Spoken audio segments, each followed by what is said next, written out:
This is Optimal Startup Daily, episode 279.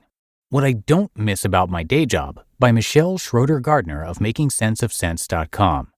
And hi again, welcome to Optimal Startup Daily. My name is Dan, and I am your host and narrator here, bringing you some of the best content on entrepreneurship that we can find. And today's post is from Michelle Schroeder-Gardner, and we're going to get right to that now as we optimize your life.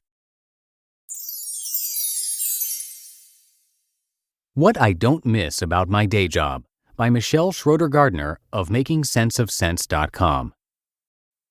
I won't lie, my day job wasn't the worst thing on earth, but I knew it wasn't for me.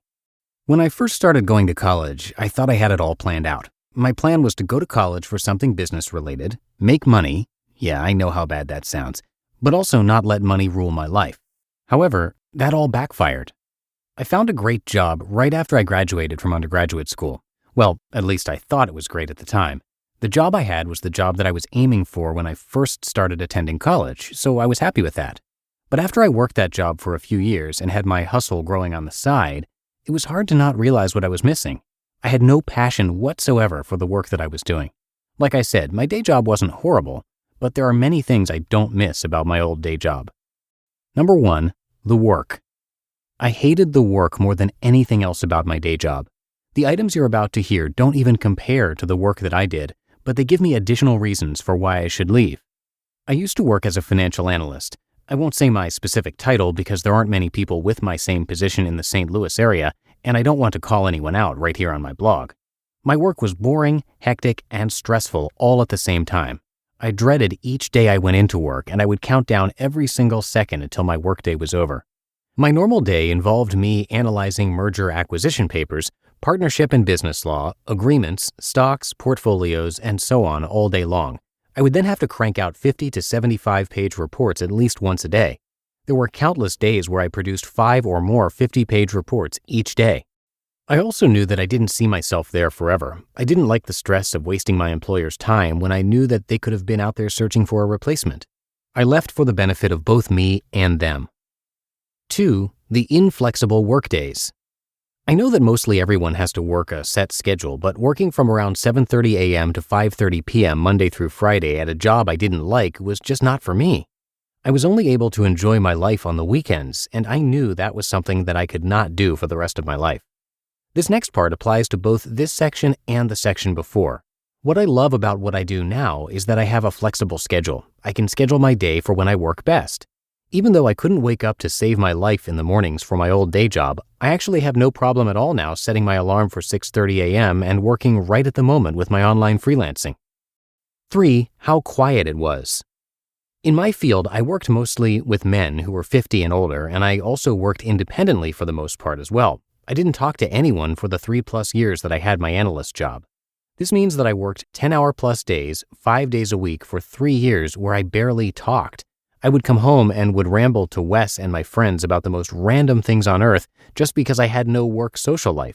It became a joke to everyone, but not talking was just not for me. Anyway, this is Michelle. I have multiple blogs because I love to talk. 4, the drive to work. My drive definitely wasn't horrible. It was usually somewhere around 15 minutes to work and 30 minutes back home. There was always a little bit of traffic on the way home.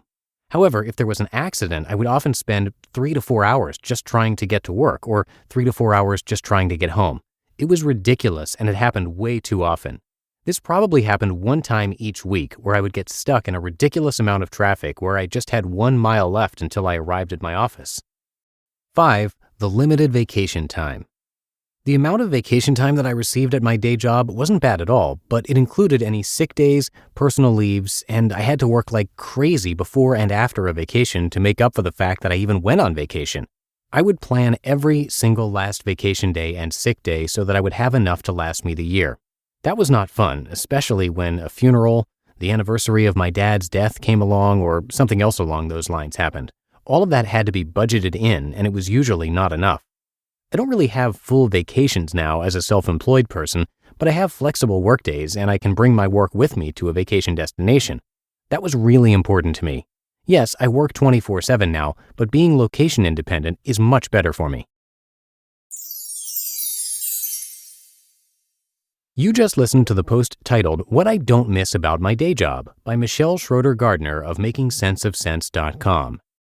Thank you so much to Michelle for letting us share her work today. She created Making Sense of Sense in order to keep track of her own financial progress, as well as help readers improve their finances and help her own personal finances. And I'd say it was a success because she was able to pay off $38,000 in student loans in just 7 months. She lived in an RV touring North America, and now she lives on a sailboat. She and her husband actually sold their house and became full-time travelers. And like many of the authors on our shows, she went from being in debt to totally financially free, and she documents the whole journey on her blog. She publishes monthly income updates, which is a feature that a lot of people find really helpful, and shares how she earns over $100,000 a month online. And she's pretty open about it, so you can check all that out at her site, which is makingsenseofsense.com, a little play on words there. And that's going to do it for another edition of Optimal Startup Daily. I thank you so much for being here and for clicking subscribe or follow wherever you're listening. So have a great rest of your day, and I'm going to see you back here tomorrow where your optimal life awaits.